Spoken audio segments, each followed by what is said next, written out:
গরমে ত্রাহি ত্রাহি রব। কালিয়াচক চৌরঙ্গিতে পরিশ্রুত পানীয় জলাধারের দাবি। অন্তিম বৈশাখে রুদ্ররূপে হাজির প্রকৃতি। তীব্র দহনে ত্রাহি ত্রাহি রব প্রাণীকুলে। নিজের প্রখর তাপ নিয়ে সূর্যদেব অতিষ্ঠ করে তুলেছেন ধরিত্রীকে। এমন অবস্থায় দেখা দিয়েছে জলসংকট। বিশেষ করে কালিয়াচক চৌরঙ্গির এই জলসংকটে নাজেহাল দশা অগণিত মানুষের। প্রায় কয়েক মাস ধরে কালিয়াচক এক পঞ্চায়েত সমিতিতে স্থায়ী সভাপতি না থাকায় চলছে এক জটিলতা। ফলে সমস্যার সমাধান আজও অধরা।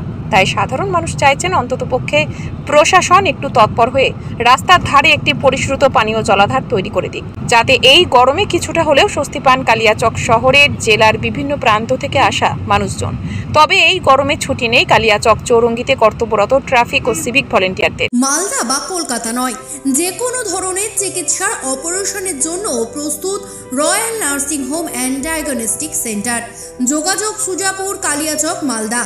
Phone number 8906905177।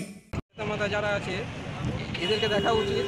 এখানে হাজার হাজার লোক আসা যাওয়া করে, সবাই তো আর কিনে জল কিনে খেতে পারবে না, সবার কাছে তো পয়সা নেই, অনেকে গরিব লোক আছে। যদি চৌরঙ্গিতে জলের ব্যবস্থা হয়, যারা কিনে খেতে পারবে না ওনারা তো খেতে পারবেন এখান থেকে নিয়ে। এখানে একটা জলের ট্যাঙ্ক রয়েছে, এখানে জল টল বেরোচ্ছে না, ঠিকঠাক বেরোয় না, ভেঙে পড়ে আছে। 4টার মধ্যে একটা নল আছে, 3টা ভেঙে গেছে। ওর মধ্যে একটু হালকা হালকা করে জল পড়ছে, কোনো জলের ব্যবস্থা নেই। কতদিন থেকে এই অবস্থা পড়ে রয়েছে? শুরু থেকেই দেখছি, যতদিন থেকে গরম পড়েছে কোনো ব্যবস্থা নেই। নেতা মাথাদের দেখা উচিত আমাদের কালিয়াচকটাকে এই গরমের মধ্যে কে কীভাবে চোখের মানুষ। এটা সত্যি কালিয়াচকের মানুষের কাছে জলের অসুবিধা চলছে, কারণ কালিয়াচক যা চৌরঙ্গির যা ঘনবস্তি এরিয়া আর যা তাপ পড়েছে, মানুষের জলের জন্য অবশ্যই অসুবিধা হবে। তবে আমি এটা বলতে চাই যে এখানে যে বাথরুমটা স্টেট গভর্নমেন্ট করেছিল, সেটা অকেজ হয়ে পড়ে আছে একমাত্র এই NH হাইওয়ের জন্য। কারণ NH হাইওয়ের যে ড্রেনেজের জন্য এই বাথরুমে জল নিকাশি ব্যবস্থা নেই। তার জন্য এখানে জলাধার থেকে শুরু করে বাথরুম টোটালটা নষ্ট হয়ে পড়ে আছে।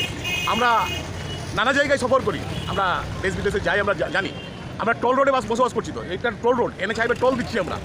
NH হাইওয়ের দায়িত্ব এটা, যেখানে জায়গা NH হাইওয়ের উপরে একটা জলাধার, ভালো বাথরুম করে দেওয়া, ভালো বাস স্ট্যান্ড করে দেওয়া। কারণ রীতিমতো আমরা গাড়ি কিনি ট্যাক্স দিয়ে যে রোড ট্যাক্সটা দিতে হয়, তারপরেও আমরা টোল ট্যাক্সটা কেন দিচ্ছি? উন্নত সেবার জন্য। উন্নত সেবা দিতে হলে NH হাইওয়েকে এখানে বাথরুম থেকে শুরু করে, জলাধার থেকে শুরু করে আপনার বাস স্ট্যান্ডের সেটটা টোটালটা তার NH হাইওয়ের দায়িত্বের আন্ডারে পড়ে। এখন ইমিডিয়েট যেটা আমাদের সরকারকে বলবো, আমাদের যেটা পঞ্চায়েত সমিতি আছে, আমাদের জেলা পরিষদের আমাদের মেম্বার আছে, তাদেরকে আমি বলবো যে যেন এখানে অর্ডিনারি জলের ট্যাঙ্ক, মানুষের পোস্টের জন্য অর্ডিনারি জলের ট্যাঙ্ক দিয়ে মানুষের জল খাওয়ার ব্যবস্থাটা করানো হোক। আপনার পরিচয়? আমার